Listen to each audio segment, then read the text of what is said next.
أعوذ بالله من الشيطان الرجيم بسم الله الرحمن الرحيم إن الله وملائكته يصلون على النبي يا أيها الذين آمنوا صلوا عليه وسلموا تسلیما۔ یقیناً اللہ تعالیٰ اور اس کے فرشتے نبی پاک صلی اللہ علیہ وسلم پر رحمت نازل فرماتے ہیں۔ اے ایمان والو، تم بھی نبی صلی اللہ علیہ وسلم پر صلات بھیجو اور سلام بھیجو۔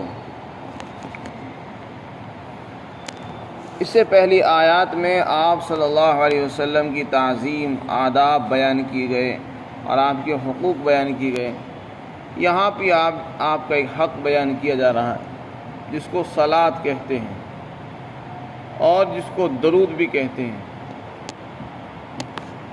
درود پاک امت کی طرف سے آپ صلی اللہ علیہ وسلم کو پیش کیا جاتا ہے۔ اللہ تعالیٰ نے اس آیت شریفہ میں اسی کا حکم دیا ہے۔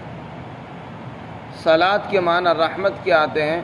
جب اس کی نسبت اللہ کی طرف ہوتی ہے تو اس کے معنی رحمت کے آتے ہیں، رحمت بھیجنے کے، رحمت نازل فرمانے کے۔ اور جب اس کی نسبت فرشتوں کی طرف ہوتی ہے تو معنی ہوتے ہیں استغفار کے، اور بندوں کی طرف ہو تو اس کے معنی ہوتے ہیں رحمت کی دعا کرنا، رحمت کی درخواست کرنا تعظیم کے ساتھ۔ اللہ تعالیٰ نے اس آیت شریفہ میں درود پاک کا حکم دیا اپنی امت کو، اور یہ فرمایا کہ اے مسلمانوں، اپنے نبی پر درود بھیجا کرو، سلام بھیجا کرو۔ اور اللہ تعالیٰ کو حکم دینا تھا، اگر دینا تھا تو اتنا بھی کہہ سکتے تھے کہ ایمان والو درود بھیجو اور سلام بھیجو، لیکن انداز یہ اختیار کیا اور اس کو حکم دینے سے پہلے یہ فرمایا کہ دیکھو، درود میں بھی بھیجتا ہوں اور فرشتے بھی بھیجتے ہیں، تم بھی بھیجو۔ یہ انداز بدل کر حکم دینا، یہ اس عمل کی عظمت کو بتانا ہے، اور اس کے عمل کی عظمت کو بڑھانا ہے، اور یہ بتانا ہے کہ یہ اتنا اونچا عمل ہے، یہ صرف تم ہی نہیں کرو گے، یہ عمل میں بھی کرتا ہوں، اور یہ عمل فرشتے بھی کرتے ہیں۔ علماء نے لکھا ہے کہ یہ وہ واحد عمل ہے جو اللہ تعالیٰ بھی فرماتے ہیں اور اس کے فرشتے بھی کرتے ہیں اور مسلمان بھی کرتے ہیں۔ اس عمل میں سب شریک ہیں، تو اس میں بتا دیا گیا کہ یہ کتنا اونچا عمل ہے۔ جس کام کو اللہ خود کر رہا ہو، اس کے فرشتے سارے اسی کام میں لگے ہوئے ہوں، تو پھر عام مسلمان جن کے اوپر نبی کے بے شمار احسانات ہیں اور جن کو خدا کی طرف سے جو کچھ ملا انہی کی توسط اور وسیلے سے ملا ہے، اور آپ ہمارے محسن ہونے کے ساتھ ساتھ ہمیں جو کچھ ملا ہے اس کا بھی واسطہ اور ذریعہ ہیں، تو پھر ہمیں تو اس کا بڑا اہتمام کرنا چاہیے۔ اللہ تعالیٰ ہمیں اس کی توجہ اور اہمیت بتانا چاہتے ہیں کہ دیکھو یہ کتنا اہم اور عمل ضروری ہے، اتنا ضروری عمل ہے کہ اس کام میں اللہ بھی لگا ہوا ہے، اللہ تعالیٰ اس کام کو کر رہا ہے اور فرشتے بھی کر رہے ہیں، تمہیں تو اس کا اور اہتمام کرنا چاہیے، چونکہ تمہارے اوپر نبی کے احسانات بے شمار ہیں۔ ہمیں جو کچھ ملا، قرآن ملا، حدیث ملی، دین ملا ہے، اسلام ملا، یہ سب کچھ انہی کے وسیلے اور توسط سے ملا ہے، اور اگر آپ نہ ہوتے تو آج ہمارے پاس نہ قرآن ہوتا، ہمارے پاس نہ دین ہوتا، نہ حدیثیں ہوتی، ہمارے چہروں پر جو داڑیاں ہیں وہ آپ ہی کے توسط سے ہیں۔ اللہ نے آپ کو بھیجا اور ہمیں ہدایت ملی، اللہ نے آپ کو بھیجا، آپ کے وسیلے سے ہمیں دین ملا، قرآن ملا، آنکھیں کھلی، ہم نے اللہ کو پہچانا ہے، لوگوں کے حقوق پہچانے ہیں، یہ سب کچھ آپ ہی کے وسیلے سے ہوا ہے۔ تو اس لیے حضرت محمد صلی اللہ علیہ وسلم کے احسانات سب سے زیادہ ہیں اللہ کے بعد۔ تو اللہ کے بعد اگر کسی ذات کا حق ہے تو وہ نبی کا حق ہے، اس لیے ہر امت کی ذمہ داری ہے۔ علماء نے لکھا ہے کہ ہر امت کی ذمہ داری کہ زندگی میں تو ایک مرتبہ درود پاک بھیجنا چاہیے صلی اللہ علیہ وسلم، اور جب کسی مجلس میں حضور کا نام آئے یا نام سنا جائے یا پڑھا جائے تو پڑھنے والے پر بھی اور سننے والے پر بھی ایک مرتبہ درود پاک پڑھنا واجب اور ضروری ہے. یہ آپ کا حق ہے، بلکہ اس کو اور زیادہ کر کے پیش کرنا چاہیے، لیکن ایک مرتبہ تو ضروری ہے ہی. اور اگر بار بار ایک ہی مجلس میں حضرت محمد صلی اللہ علیہ وسلم کا نام نامی اس میں گرامی آئے تو پھر ہر مرتبہ درود پڑھنا مستحب اور افضل ہے. کیسے درود پڑھا جائے گا؟ درود پاک کے سلسلے میں حدیث شریف میں آتا ہے، حضرت کعب کی روایت ہے، صحابہ نے عرض کیا یا رسول اللہ، ہمیں سلام کا طریقہ تو آ گیا اور ہم نے سیکھ لیا ہے، کیونکہ التحیات کے اندر سلام کا طریقہ سکھا دیا گیا، السلام علیکم ایھا النبی، اے نبی جی آپ پر سلام ہو. لیکن ہمیں صلاۃ نہیں آتا، چونکہ جب یہ آیت شریفہ نازل ہوئی اس میں دو چیزوں کا حکم دیا، سلام کا بھی اور صلاۃ کا بھی، درود کا بھی اور سلام کا بھی. تو صحابہ نے عرض کیا کہ ہمیں سلام تو آ گیا اور ہم نے سیکھ لیا ہے چونکہ تحیات میں آ رہا ہے، لیکن درود کیسے بھیجیں اس کے کلمات آپ ہمیں بتا دیجیے. صحابہ اکرام نے اپنی طرف سے الفاظ کو استعمال نہیں کیا، نہ مقرر کیا، بلکہ الفاظ حضور کے ذریعے سے متعین کرائے ہیں. تو پھر آپ نے اس کے کلمات صحابہ کو سکھائے کہ اس طریقے سے درود بھیجا کرو. اور فرمایا اللہم صلی علی محمد وعلی آل محمد کما صلیت علی ابراہیم وعلی آل ابراہیم انک حمید مجید. اللہم بارک علی محمد وعلی آل محمد کما بارکت علی ابراہیم وعلی آل ابراہیم انک حمید مجید. یہ کلمات جس کو درود ابراہیمی کہتے ہیں آپ نے تلقین فرمائے اور امت کو سکھائے کہ اس طریقے سے درود بھیجا کرو. چنانچہ یہ درود پاک نماز میں پڑھا جاتا ہے. بعض اماموں کے یہاں امام شافعی، امام احمد بن حنبل رحمۃ اللہ علیہ تو یہ فرماتے ہیں کہ نماز میں اس کا پڑھنا واجب اور ضروری ہے، اور جس نے نماز میں اس کو نہیں پڑھا اس کی نماز واجب الاعادہ لوٹانی پڑے گی، اس کو لوٹانا ضروری ہے. اور حضرت امام صاحب کے یہاں اس کو پڑھنا سنت مؤکدہ ہے. تو سنت مؤکدہ میں تو سبھی کا اتفاق ہے. خلاصہ یہ کہ درود پاک کا اہتمام بہت زیادہ ضروری ہے. تو آپ نے جو الفاظ ہم امت کو سکھائے ہیں وہی الفاظ بعین ہی اگر ادا کیے جائیں گے تو اس میں اجر و ثواب بھی زیادہ ہے، برکت بھی زیادہ ہے، کیونکہ جو کلمات نبی کی زبان سے نکلتے ہیں ان میں نور ہوتا ہے، برکتیں ہوتی ہیں، اس میں اتباع کا پہلو بھی ہے. اس لیے حدیث میں جو چونکہ مختلف صیغے آئے ہیں، مختلف الفاظ آئے ہیں، درود کے مختلف درود آئے ہیں، تو اس لیے کسی بھی درود کو اگر ہم پڑھیں گے تو اس میں اجر و ثواب کا باعث بنے گا، اس میں برکت اور خیر برکت ہوگی. لیکن اگر کوئی آدمی اپنی طرف سے الفاظ بنا کر درود بھیج رہا ہے، سلام بھیج رہا ہے، تو اس کی بھی گنجائش اور اجازت ہے. بالکل بعینی وہی الفاظ پیش کرنا جو حدیثوں میں آئے ہیں اس کی پابندی بھی ضروری ہے، لیکن اگر کر لی جائے تو اولا اور افضل ہے. پھر ایک بات اور ملحوظ رہنی چاہیے کہ جب ہم نبی پاک صلی اللہ علیہ وسلم پر درود بھیجیں، اگر آپ کی زندگی میں آپ ہم کو بھیج رہے ہیں، ہم آپ کو بھیج رہے ہیں، یا آپ کے روضہ پاک پر کھڑے ہو کر درود بھیج رہے ہیں، تو پھر تو مخاطب بنا کر ہم درود بھیجیں گے. یعنی ان الفاظ سے الصلاۃ والسلام علیک یا رسول اللہ، یہ الفاظ اس وقت کہے جائیں گے جب ہم روضہ پاک پر آپ کے دربار میں حاضر ہوں اور اللہ تعالیٰ توفیق دے آپ کے روضے طرف حاضری کی، تو اس وقت الصلاۃ والسلام علیک یا رسول اللہ کے کلمات کہنے چاہیے.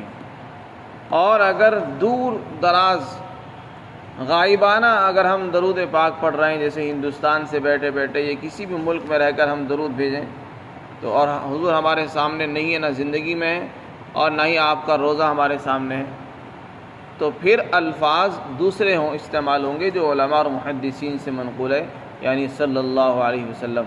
غائب کے صیغے کے ساتھ درود بھیجا جائے گا. اللہم صلی علی محمد یا صلی اللہ علیہ وسلم، صلی اللہ علی حبیبہ سیدنا محمد وآلہ وسلم. یہ اس طرح کے جو کلمات غائبانہ صیغوں کے ساتھ منقول ہے ان کے ساتھ درود بھیجا جائے گا.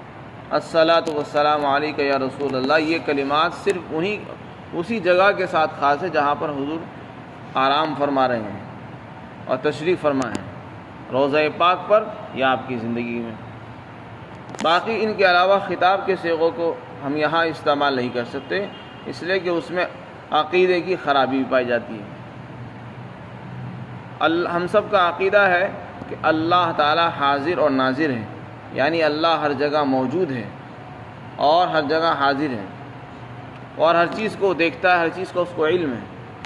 لیکن یہ بات صرف اللہ کے ساتھ خاص ہے۔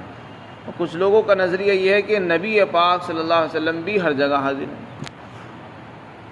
تو جو صفت جو شان اللہ کی ہے وہ کسی اور کی نہیں ہو سکتی۔ یہ درود کے الفاظ جبھی استعمال کیے جا سکتے ہیں جبکہ یہ بات ثابت ہو جائے کہ اللہ کے رسول بھی ہر جگہ حاضر نہ تھے، لیکن چونکہ یہ شان تو صرف اللہ ہی کی ہے، کسی اور کی نہیں ہے، تو اس لیے خطاب کے صیغوں کے ساتھ استعمال نہیں کیا جا سکتا۔ درود پاک کی بڑی فضیلت حدیث پاک کے اندر آئی ہے۔ درود پاک اس امت کے لیے دعا بھی ہے، رحمت بھی ہے، رحمتوں کے نزول کا سبب اور ذریعہ ہے، شفا بھی ہے، اور انسان کے رنج اور غم سے نجات کا اس کو سبب بھی ہے۔ حدیث پاک کے اندر آتا ہے، اللہ کے رسول نے فرمایا، من صلی علی واحدۃ صلی اللہ علیہ عشرہ، جس نے ایک مرتبہ مجھ پر درود بھیجا اللہ اس پر 10 مرتبہ رحمتیں بھیجتے ہیں، اور ایک روایت میں 70 مرتبہ اللہ تعالیٰ رحمتیں بھیجتے ہیں۔ مولا علی قاری فرماتے ہیں کہ یہ روایت جمعے کے دن کے ساتھ خاص ہے، یعنی اگر کوئی آدمی جمعے کے دن مجھ پر نبی پاک صلی اللہ علیہ وسلم پر درود بھیجے گا، اس پر اللہ 70 مرتبہ رحمت کے ساتھ توجہ فرماتے ہیں۔ اب آپ اندازہ لگا سکتے ہیں کہ ہم لوگ دعا کرتے ہیں کہ اللہ رحمت نازل فرما، اے اللہ رحم فرما دے، اے اللہ رحم فرما دے۔ ہم دعا کر رہے ہیں رحم کی، اللہ کی رحمتوں کو توجہ کی، اور ادھر اللہ تعالیٰ نے ہمیں ایک ایسا جامع عمل بتا دیا کہ اللہ تعالیٰ کی رحمتیں خود بخود 10 مرتبہ 70 مرتبہ خود بخود نازل ہو رہی ہیں۔ تو کیوں نہ ہمیں درود کا اہتمام کرنا چاہیے۔ تو درود پاک اللہ کی رحمتوں کے متوجہ کرنے کا ذریعہ ہے، اور جس بندے پر اللہ کی رحمتیں ہو گئی بس اس کے لیے سارے غم ختم ہو جاتے ہیں، اس کے لیے ساری مشکلات آسان ہو جائیں گی، اور یہی بندے کا مقصود ہے۔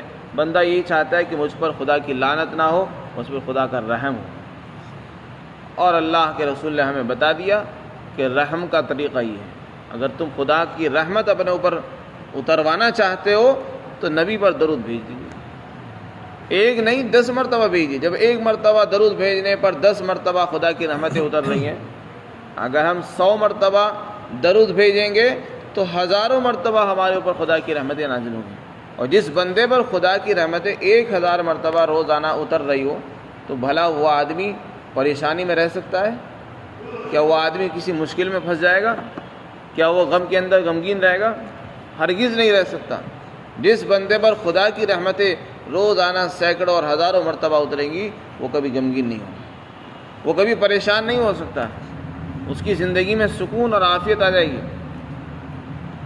اللہ کے رسول نے فرمایا کہ جس کے سامنے میرا ذکر خیر آئے، میرا نام لیا جائے اور وہ میرے نام کے اوپر درود نہ پڑے تو وہ آدمی ذلیل ہے، بخیل ہے، وہ ذلیل اور برباد ہو جائے وہ شخص جس کے سامنے میرا نام آئے اور وہ درود نہ بھیجے۔ فرمایا جانتے ہو بخیل کون ہے؟ فرمایا بخیل وہ ہے جس کے سامنے میرا نام آئے اور وہ مجھ پر درود بھی نہ بھیجے۔ اس سے زیادہ بخیل کوئی نہیں ہو سکتا۔ درود بھیجنے میں نہ پیسے لگ رہے ہیں، نہ کچھ اور خرچ ہو رہا ہے، اور نبی کا احسان اوپر سے ہے، اور ہم نبی کے احسان کو بھول کر نبی کے سامنے درود بھی نہ بھیج سکیں، تو اس سے بڑا بخل اور کنجوسی اور کوئی نہیں ہو سکتی۔ تو درود پاک کا پڑھنا ضروری ہے، اور یہ اللہ کے رسول کا ہم پر حق ہے۔ علماء نے درود پاک کے اندر حکمت یہ بیان کی ہے کہ درود پاک کا جو مفہوم ہے وہ سمجھنا چاہیے کہ ہم درود کیوں بھیجتے ہیں۔ درود کا مفہوم ہے، ہم درود بھیجتے ہیں اللہم صلی علی محمد، اے اللہ حضرت محمد صلی اللہ علیہ وسلم پر رحمت اتار دیں۔ ہونا تو یہ چاہیے تھا کہ ہم خود رحمتیں بھیجتے اور نبی کا اکرام کرتے۔ درود کا مقصد ہے نبی کا اکرام، تعظیم کرنا، لیکن اللہ تعالیٰ نے ہمیں جو درود کا طریقہ بتایا ہے اس میں ہم نے خود اکرام نہیں کیا نبی کا، بلکہ سب کچھ ذمہ داری اللہ کے اوپر ڈال دی۔ کہ اے اللہ ہم اس قابل نہیں ہیں کہ ہم نبی کا اکرام کر سکیں، نہ ہمارے اندر وہ طاقت ہے، نہ ہمارے اندر ہماری وہ بساط ہے کہ ہم نبی کی تعظیم کے لائق ہوں۔ آپ ہی سب کچھ کر سکتے ہیں، آپ ہی رحمتیں اتار دیجئے تاکہ نبی کی تعظیم ہو جائے، ان کی تکریم ہو جائے۔ تو حکم تو اللہ نے امت کو دیا، لیکن نبی نے جو ہمیں الفاظ سکھائے ہیں اس میں الفاظ کے اندر بھی اپنی عاجزی کا اعتراف ہے، اپنی کمی کا اور قصور کا اعتراف ہے کہ ہماری زبان وہ اس لائق نہیں، نہ ہمارے پاس وہ الفاظ ہیں، نہ ہم آپ کی تعظیم کر سکتے ہیں، لہذا اے باری تعالیٰ آپ ہی رحمتیں بھیج دیجئے تاکہ آپ کی تعظیم ہو جائے اور آپ کی تکریم ہو جائے۔ علماء نے لکھا ہے کہ اس دنیا کے اندر رسول اللہ کے ہمارے اوپر کتنے احسانات ہیں۔ اللہ تعالیٰ نے آپ کے ذریعے سے دین ہم کو دیا، اور آپ ہمارے لیے دعا کر کے گئے۔ اس امت کے لیے آپ دعا کرتے تھے، آپ نے اس امت کی اس دنیا کے اندر آ کر صرف اللہ کا پیغام نہیں پہنچایا، اگر آپ چاہتے تو اللہ کا پیغام پہنچا کے چلے جاتے، صرف پیغام پہنچایا، تبلیغ نہیں کی، بلکہ تبلیغ کے ساتھ ساتھ امت کی اصلاح اور خیرخواہی فرمائی، اور امت کے لیے روئے ہیں۔ اور جب امت کے بارے میں سنا کہ وہ امت کو پریشانی ہو سکتی ہے تو اس کے لیے دعا کی، اے میرے رب میری امت کا کیا ہوگا۔ اپنی امت کے لیے تڑپتے تھے، روتے تھے، اور قیامت کے دن جب سفارش ہوگی وہ آپ ہی کے وسیلے سے ہوگی، نجات جو ہوگی وہ آپ ہی کی سفارش پر ہوگی۔ اللہ تعالیٰ نے آپ کے ذکر کو بڑھایا ہے اس دنیا کے اندر۔ درود پاک دیکھ لیجئے، التحیات دیکھ لو، اذان ہو یا تکبیر ہو، ہر جگہ پر اللہ نے اپنے نام کے ساتھ نبی کے نام کو شامل کر کے رسول اللہ کی تعظیم فرما دی، اور یہی مقصود ہے۔ اور قیامت کے دن آپ کا احساس یہ ہوگا کہ آپ کو شفاعت و مقام محمود میں نصیب ہوگا کہ آپ پوری امت کی سفارش فرمائیں گے۔ فرمایا اللہ تعالیٰ نے، اے ایمان والو، بے شک اللہ تعالیٰ اور اس کے فرشتے رحمتیں بھیجتے ہیں نبی پر، اے ایمان والو تم بھی درود بھیجا کرو اور سلام بھیجا کرو۔ تو سلام کے الفاظ تو السلام علیکہ ہے، اور اسی طرح درود کے الفاظ اللہم صلی علی محمد، یا اسی طرح اس کے علاوہ آدمی جو بھی الفاظ اپنی طرف سے پیش کرنا چاہے اس میں درود بھیج سکتا ہے۔ اور درود کے بہت سے فضائل اور فائدے لکھے ہیں۔ فرمایا کہ جس مجلس کے اندر اللہ کی تعریف نہ ہو اور اللہ کا ذکر نہ آئے اور مجھ پر درود نہ بھیجا جائے، قیامت کے دن وہ ایسی مجلسیں ہمارے لیے نقصان اور افسوس کا سبب بنے گی۔ ہم افسوس کریں گے کہ ہائے فلاں مجلس کے اندر ہم نے نہ خدا کا نام لیا، نہ نبی پر درود بھیجا، بس ایران توران کی باتیں کی اور چلے گئے۔ تو جب بھی کسی جگہ اللہ تعالیٰ موقع دے بیٹھنے کا، اٹھنے کا، چاہے وہ اپنے گھر میں ہو یا باہر ہو، اور وہاں دوسری باتیں ہو رہی ہوں، تو کم از کم اللہ کا نام تو ایک مرتبہ لے لینا ہی چاہیے، اور درود تو پڑھ لینا ہی چاہیے ہر مجلس میں، تاکہ وہ مجلس ہمارے لیے کل کو آفت نہ بنے، پکڑ کا ذریعہ نہ بن جائے۔ اللہ تعالی ہم سب کو عمل کی توفیق عطا فرمائے اور درود پاک کا خوب اہتمام نصیب فرمائے۔ حدیث میں آتا ہے کہ جمعے کے دن کثرت سے درود بھیجنا چاہیے، بلکہ اللہ کے رسول نے تو یہ بھی فرمایا کہ اللہ تعالیٰ نے کچھ فرشتے مقرر فرمائے ہیں جو دنیا میں زمین میں گشت کرتے پھرتے رہتے ہیں، اور جہاں بھی کوئی امتی درود بھیجتا ہے تو وہ درود میرے پاس پہنچاتے ہیں۔ اللہ نے اس پر فرشتے لگا رکھے ہیں، وہ فرشتے وہ درود کے الفاظ لے جاتے ہیں اور حضور کے دربار میں پیش کرتے ہیں کہ دیکھو یہ فلاں امتی نے جن کا نام یہ ہے اور فلاں کا بیٹا ہے، انہوں نے آپ کی خدمت میں درود کا نذرانہ پیش کیا ہے، اور یہ نذرانہ آپ کی خدمت میں۔